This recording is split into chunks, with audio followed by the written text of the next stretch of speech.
Welcome to Bipolar Talks, your space for real conversations, heartfelt stories, and deep dives into the reality of living with bipolar disorder.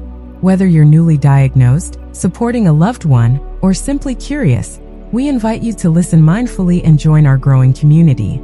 Before we begin today's episode, don't forget to like, comment, subscribe, and share this podcast with someone who might need it. It helps our channel grow and reach more people who need to hear these messages. Today's episode is one of the most practical and empowering ones we've done yet. We're talking about how to track your bipolar symptoms effectively. Why does this matter? Because self-awareness is one of the most powerful tools you have when living with bipolar disorder. The more you understand your patterns, the better you can manage your mood shifts, make informed decisions, and advocate for the care you truly need. So let's slow down, take a deep breath, and explore this together mindfully. Segment 1. Why symptom tracking matters. Let's start with the why. Why bother tracking bipolar symptoms at all? For many people, bipolar disorder can feel unpredictable. One day you're full of energy, ideas, and excitement, maybe even euphoria. The next, you're overwhelmed by sadness, fatigue, and hopelessness. These shifts can feel sudden, chaotic, and uncontrollable. But here's the truth. Mood episodes almost always leave breadcrumbs, subtle signs, early warnings, changes in behavior, energy, speech, sleep, or thoughts. Tracking symptoms helps you catch patterns before they spiral, communicate more clearly with your treatment team, and stay grounded in reality, especially during episodes when insight can be distorted. It also helps you see the wins. Maybe you've had more stable days lately. Maybe you bounced back quicker after a low. Recognizing those improvements builds hope. So the goal here isn't perfection, it's awareness. And awareness leads to better management, better outcomes, and a better relationship with your own mind. What's been your relationship with self-tracking so far? Have you tried and given up? Or are you curious but unsure where to start? Segment 2. What should you track? Now that we've talked about why tracking matters, let's get into the what. What kinds of things should you be paying attention to? Here are key areas people often track with bipolar disorder. 1. Mood. Use a simple 1 to 10 scale or labels like low, neutral, or high. Some apps and journals use emojis or colors to make this visual. Try to rate your mood daily or even multiple times per day if you notice rapid shifts. 2. Sleep. Sleep is one of the most sensitive indicators of a coming episode. Write down what time you went to bed and woke up, how many hours you slept, whether it was restful or disturbed, any naps during the day. Both sleep deprivation and oversleeping can be red flags. 3. Energy levels. You might not always feel manic, but maybe your body feels charged or drained. Energy doesn't always align with mood, so this separate tracking helps spot mixed episodes too. 4. Thought speed. Racing thoughts, foggy head. Noticing thought speed helps highlight hypomania, mania, or depressive slowing. 5. Speech patterns. Are you talking more or faster than usual? Or are you withdrawn and silent? These subtle changes can be huge clues. 6.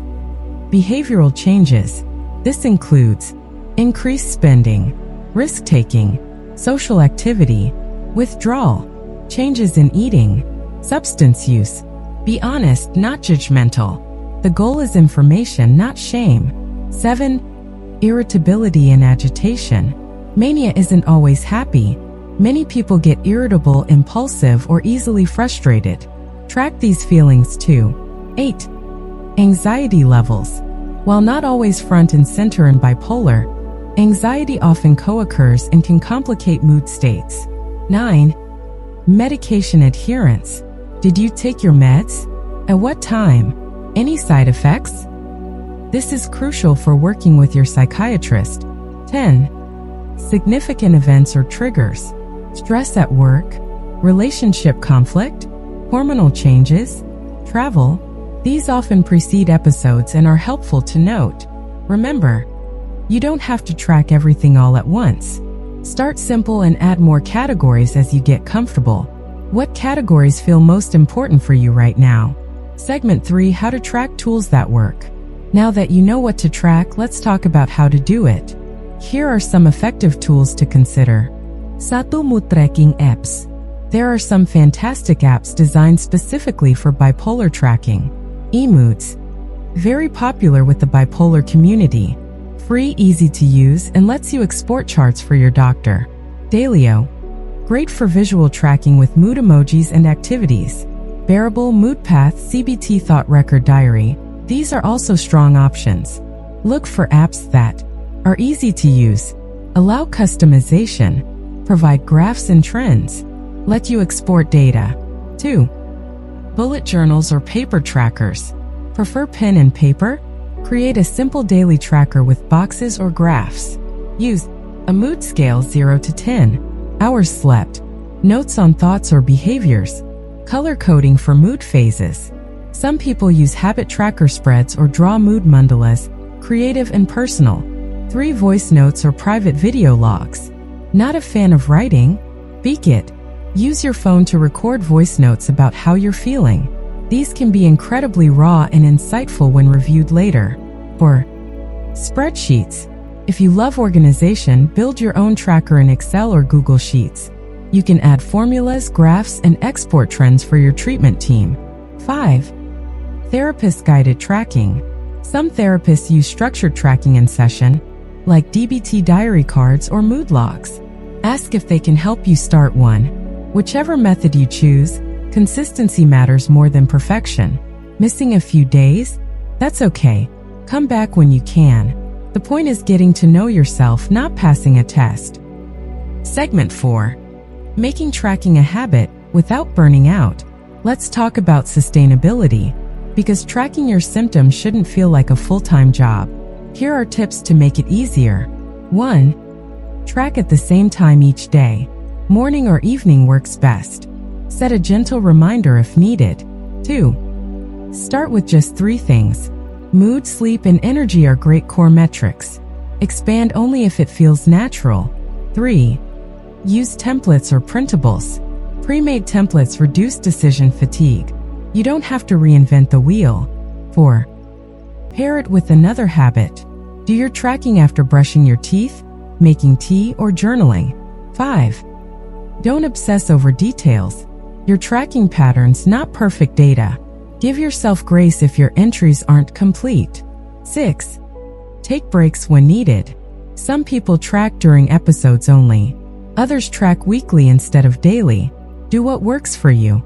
Ultimately, tracking should feel like self-care, not self-surveillance. Have you found any tricks that help you stick with it? Segment 5. What to do with the data. Once you've been tracking for a while, what do you do with all this information? Here are powerful ways to use your tracking data. 1. Bring it to psychiatry appointments. Instead of saying, "I think I felt okay," you can show a chart. Here's how my mood fluctuated the past month, and I noticed increased irritability around day 10. This helps your doctor adjust meds, spot early signs of relapse, make more confident decisions. 2. Discuss it in therapy. Your therapist can help unpack what triggered certain shifts and how your coping tools worked or didn't. 3. Identify personal warning signs. Do you get talkative, agitated, or need less sleep before mania? Do you isolate before a depressive dip? These patterns are gold. 4. Create a crisis plan. Knowing your early warning signs lets you act sooner, whether that's upping support, calling your provider, or using grounding strategies. 5. Celebrate progress. Not every week will be perfect, but maybe your bad days are fewer, or your bounce back time is shorter. That's worth celebrating. Segment 6. Tracking as an act of compassion. This is where we zoom out. Tracking bipolar symptoms isn't just about mood scores or checkboxes. It's about learning to listen to yourself, to care for your future self by understanding your past and present. It's an act of compassion, not control. When you track with kindness, you stop judging yourself for being too much or not enough. You start meeting yourself where you are. And maybe, just maybe, you build a relationship with your mind that feels a little safer, a little wiser, a little more loving. So as you begin or restart your tracking journey, remember this: you're not just collecting data. You're reclaiming your story mindfully. Let's recap. Today on Bipolar Talks, we explored why symptom tracking matters, what to track, how to track it, how to make it a sustainable habit, and how to use the data meaningfully. We hope this episode helped you feel more equipped, more grounded, and maybe a little more hopeful. If this helped you, please don't forget to like, comment, subscribe, and share this video with someone who needs it. Your support truly helps us grow this community. And as always, take what resonates and leave what doesn't. You are not alone in this. Disclaimer: this YouTube video is for informational purposes only. It is not a substitute for professional medical or psychiatric advice. Always consult your doctor, therapist, or psychiatrist for personalized care. Thanks for tuning in to Bipolar Talks. We'll see you in the next episode. Until then, track gently and live mindfully.